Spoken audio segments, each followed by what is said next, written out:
One of our own fair islands, the latest UK census is released tomorrow. Our stats man, Jamie Jenkins, is here to preview it. Jamie, let's get something out of the way up front. They're no longer going to report people by country of origin or births by to non-UK born mothers. People seem to think that that's a rather sinister omission. What do you make of it?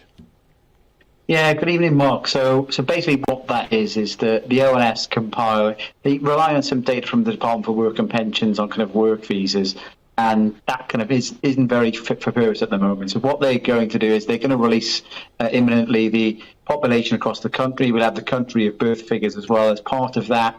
And they're looking to improve the methodology in terms of getting more up-to-date, accurate measures as we go away from the census over the next 10 years. So I wouldn't read into anything too sinister with regard to that there, Mark. I think it's just the case of that the figures that they are compiling at the moment, they're not really fit for purpose. And the census kind of, when we get the new figures from there, will update, and that will kind of replace all the figures we've had before.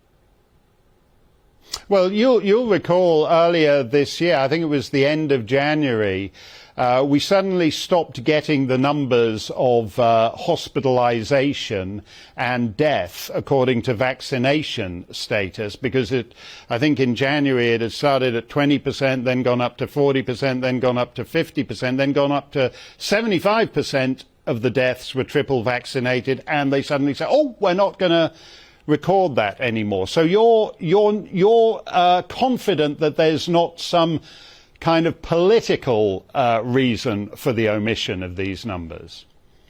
No, I think the vaccine stats just kind of came from the UK Health Statistics Agency, which kind of comes under the umbrella of the Department of Health there, Mark. So there may be something that went on there, but the ONS, I used to work there, obviously, as you know, they're kind of impartial. They're kind of divorced slightly away from government. So I don't think there's anything issue. I've looked at the statement that they've released. I don't think there's anything sinister going on. And I just think that it's a case of the figures that they were publishing weren't really accurate. The census figures that are imminently coming out, they'll be more up to date. And they're probably going to show, Mark, that we're going to see more and more people who were born, obviously, abroad living in the UK. We know that over the last 10 years, we've had an increase of about 3.5 million people in the England and Wales population.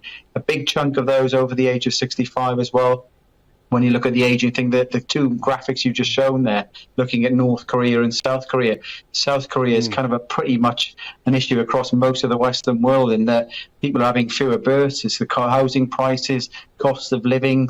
People are still living with their parents well into their 30s, whereas in the past they would have had children. And the problem is you've got this ticking time bomb of more and more older people and not many younger people coming through to replace them. So that is a big issue for all the Western countries. And I think you brought it to light there in those graphics. Well, let me ask you about that, because the basis of a social democratic society, somewhere like Sweden or Denmark, is that, say, young Danes will be willing to support elderly Danes as they retire. That's the premise of our welfare societies since the Second World War. And that gets more difficult if there are fewer and fewer young Danes to support the older Danes. But what if you have a situation like such as the United Kingdom? Is there sufficient social solidarity that all these Albanians and Somalis and Eritreans arriving on the southern shore every night, are they going to be willing to support Wilfred and Gwyneth in their old age throughout England and Wales? Well, the first problem you got, Mark, is that obviously we've just hit now, if you look over the weekend, the number of people coming across on small boats has actually hit nearly approaching 40,000, and that's actually more now than every single year before 2022. That's the first thing that's probably worth bringing home. Now, the vast majority of those now, they're going to take ages to get actually kind of going through the system, and they can't actually produce any kind of money for the UK exchequer because they can't work until they've been processed. That's another big issue that we've got. And then the biggest issue of all, I suppose, Mark, is that when you look at, people think, oh, I've paid in all my life. That's what people always say. Well, I should get my benefits. I should get my pension. I've paid in all my life. What the pensioners need to realise is that the governments that they were paying their money to over the last 20, 30, 40 years didn't put any money away like you pay into your private pension pot. None of that money's been put away. it was kind of all spent to kind of provide for the day of what they were presenting their tax at the time. So at the moment, we haven't got enough younger people to pay the tax to pay for all these pensions of the older people. So the big debate for Rishi Sunak and the Chancellor Jeremy Hunt over the next few weeks is whether or not to keep the triple lock. Now, that is a big issue for the government, Mark, because, as you say, we got more and more people over the last kind of 10 years. We've seen 2.2 million more people over the age of 65. Most of those draw on their pension. Can we afford to pay for all this? This is a ticking time bomb. And the social care problem we got, Mark, no government can solve it because no government can even touch it. Well, wouldn't it be better for us to at least make it easier for people to have more children, rather than, say, the nightly landings on the southern shore, as I said earlier, are now equivalent to about 60% of all the babies born in England and Wales? Wouldn't it be more advantageous to make it easier for English and Welsh families to have more kids?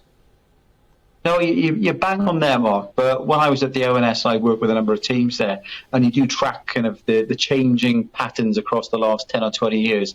And what you've got is that people who are younger can't get on the housing ladder, or there's not enough housing stock for them to get kind of on the housing ladder. Even local authorities aren't providing enough housing stock. So people who are kind of meet each other, they want to set up a family, well, they can't do that because what you tend to find is more and more people are living until their mid-30s with their parents, and then they may manage to get enough money for a deposit to get a home, and then they might have their first child. But because that's kind of been delayed 5 to 10 years, they're only having one child, and then the total fertility rate across the country, Mark. So for the viewers and listeners, that's if you need 2.1 children for each couple to replace everybody who's going to obviously sadly die at the end of their lives. But we're much, much below that.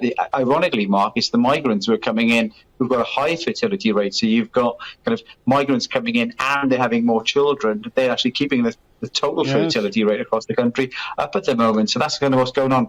It's the big cost of living crisis, which is going to get worse. It wouldn't surprise me, Mark, if we see fewer children for the UK population now over the next 5 to 10 years as well. No, I think you're right there. I mean, I loved my parents, but the idea of living with them to my basically till early middle age, they wouldn't have put up with it, and I certainly couldn't have stuck it. So I think a lot of young Britons who can't get their own houses are actually going to be leaving the country and finding lusher pastures elsewhere. Thank you.